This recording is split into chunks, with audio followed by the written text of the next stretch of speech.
Il comune di Mira nel Veneziano è un laboratorio politico nazionale, se non altro per l'affermazione 5 anni fa del Movimento 5 Stelle. Per contrastare i grillini, centrodestra e centrosinistra hanno creato delle compagini aggregate. Da un lato Antonella Trevisan, candidata Fucsia, che ha messo d'accordo Lega Nord e Forza Italia, dall'altro Marco Dori, sostenuto dalla coalizione PD, Gente di Mira e Centro Democratico. Il nostro obiettivo è sicuramente fare in modo che ci sia una luce molto più forte, non semplicemente il lumino di una candela o un palo della luce che illumina 3 vie, quindi dove c'è luce c'è sicurezza. Però in questo comune è stato avviato il controllo di vicinato un po' in anteprima rispetto ad altri comuni non solo del Veneto.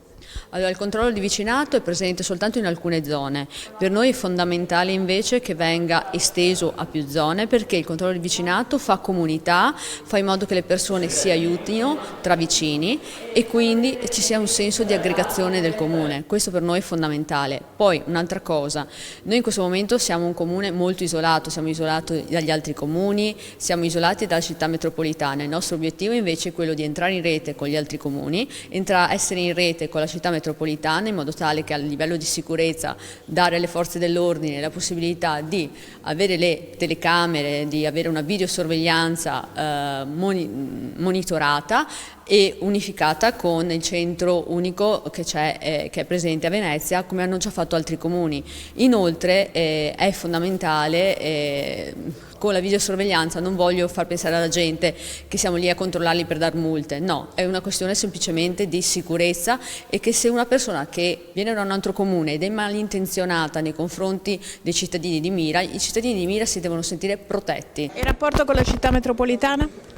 Sì, la città metropolitana al momento è un contenitore vuoto,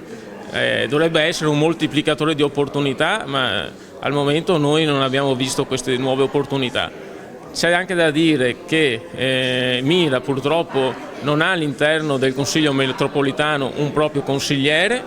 scelta anche questa sciagurata di questa amministrazione, e poi c'è anche un sindaco metropolitano che è venuto qui a benedire la candidata del centrodestra, un atteggiamento che io ho subito criticato perché lo trovo poco istituzionale.